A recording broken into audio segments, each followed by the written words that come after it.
ètò Miliki Express ṣì ń tẹ̀síwájú. Àlejò wa àtàlejò wa pàtàkì tàbí wá sórí ètò Miliki lẹ́ni wọ́n ṣì wà nínú àfikún lọ. Fẹ́yìntì wá wò pé mi gbọ́dọ̀ miss program Tókẹ́ àti Bímbọ́ lẹ́ni. Kí ló ti bẹ̀rẹ̀ program ẹ má wọrí ẹ̀ tí miss jù. Àlejò pàtàkì tàbí sórí ètò Miliki Express lẹ́ni àwọn náà ni arábìnrin Ayọ̀bámi Òjó Bádéjókòó tí gbogbo èèyàn mọ̀ sí Òyìtà.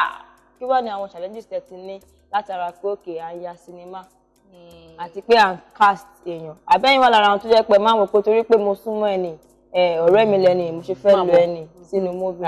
Torí pé ẹ gbọ́ English dáadáa lórí ètò yìí ṣe ń bọ̀ máa sọ díẹ̀ ìyẹn náà ń pè ní sentiment mi ò ní ṣe kí ni Yorùbá ẹ̀. Sentiment pé Tókẹ́ ojúṣàájú. No nǹkan kì í fẹ́ bí. ẹ má bínú pé mo ti tẹ́lẹ̀ kan pé wọ́n ojúṣàájú. Because ojúṣàájú ó tẹ̀ máa ń jẹ́ kí ṣe èèyàn wọlé ni nígbà tí n bá gbé Madiva pé kọ́ wá ṣe mọ́mì mi torí pa close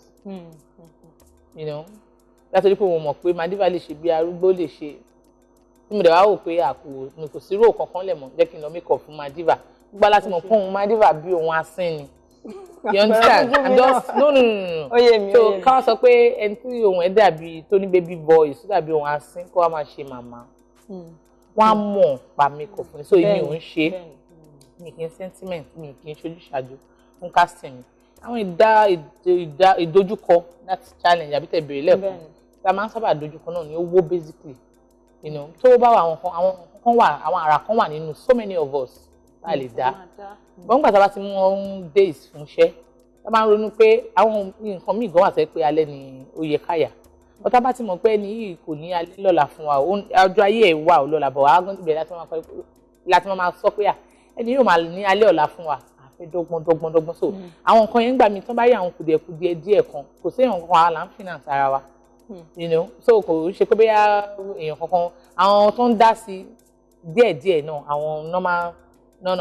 non-governmental organization tó ń dá sí àwọn náà máa wò ìmí gan-an ó ti sún wọn because movie business kò ń ṣe bí business epo kò ń ṣe bí ti oil tó yẹ pé wọ́n fẹ́ bí times 10 àbí tọ́lẹ̀ ti fẹ́ rówó wọn in another 1 year they might wà lọ́rọ̀ production or pre-production if you actually want to shoot a very good and a proper movie èèyàn ìwà lẹ́nu ẹ̀ ní 1 year that's only pre-production day production day post-production but torí owó gbogbo àwa la mọ̀ nǹkan tí ìlú ń sọ ta ló fẹ́ fi 1 million lásán síbì kan ní 1 year kó má rí ojú owó so torí owó ń gbà mí àṣàfẹ́ pé at least níwọ̀n bá títí wa kó má dàbí pé wọ́n ṣe o àṣà máa fẹ́ try pé kí ká tiẹ̀ manage kí àwọn èèyàn náà rí kan rí pa try so ìdojúkọ tó pọ̀ jù òun ni owó. táwọn wá sọ pé nítorí owó ṣé nítorí owó yẹn lẹ ṣe máa ní òkè ọ̀rẹ́ mi lélẹ́yìí tí ń bá jẹ́ lówó níwọ̀n oṣù 6 kò ní bá mi jà ó yà ìwọ náà máa bọ̀ mọ́ pé bá ṣe máa fún NSK wàá ṣàgbà máa bọ̀ àbí ẹ máa rò pé ẹni yìí òun níṣẹ́ ìtọ́sí òun ló yẹ kó ṣiṣẹ́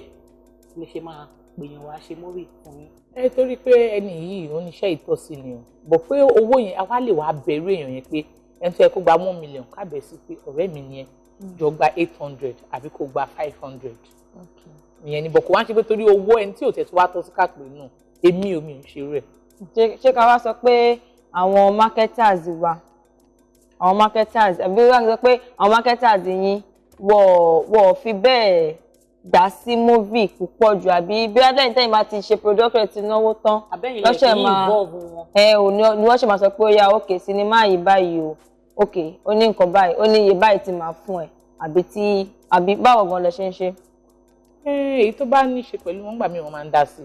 ẹni tó bá ní ìtàn fún rẹ̀ ńgbà míì tó bá ṣe business pẹ̀lú àwọn tó bá ṣe meeting pẹ̀lú àwọn marketer tó bá fi pé tí àwọn náà láti dá sí wọn á dá sí mí àwọn náà dá sí ànígbò wọn táwọn sọ ní pé owó yóò tó owó even lọ́dọ̀ tiwọn náà owó òtòwó náà ni but à ń dúpẹ́ fọ́lọ́run tí àwọn ìjọba àbí bí àwọn non-governmental organization náà fi pé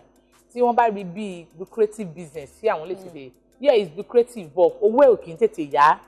bíi every other thing so ẹni tó bá kọ́ ní passion fún ló máa tẹ̀fẹ́ dá sí ẹni tó bá ní passion fún tó bá dá sí àgọ́ ọlọ́pàá ló máa bá wọn parí ẹ̀ last because nígbà tó bá in another 1 year àbí 6 months tí ò tí ì rówó á fi ipò lò ó ní jìbìtì ni.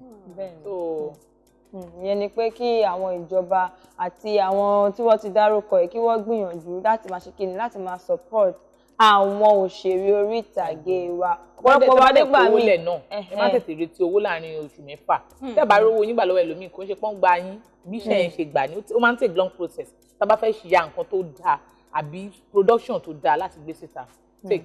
process tó long. ẹ ti rí i pé kò ṣeré ẹ bá wọn kọ ṣeré mosco kò ṣeré ní ìdí pé à ń ṣiṣẹ́ ẹni tó ti pé acting mú mi mo fẹ́ lọ láti ti rí i pé iṣẹ́ pọ̀ tí ẹ máa ṣe kò dẹ̀ sí eré wọ̀ ṣeré ní bẹ́ẹ̀ wọ ẹni tí wọ́n nílé ètò Miliki Express ó ṣì ń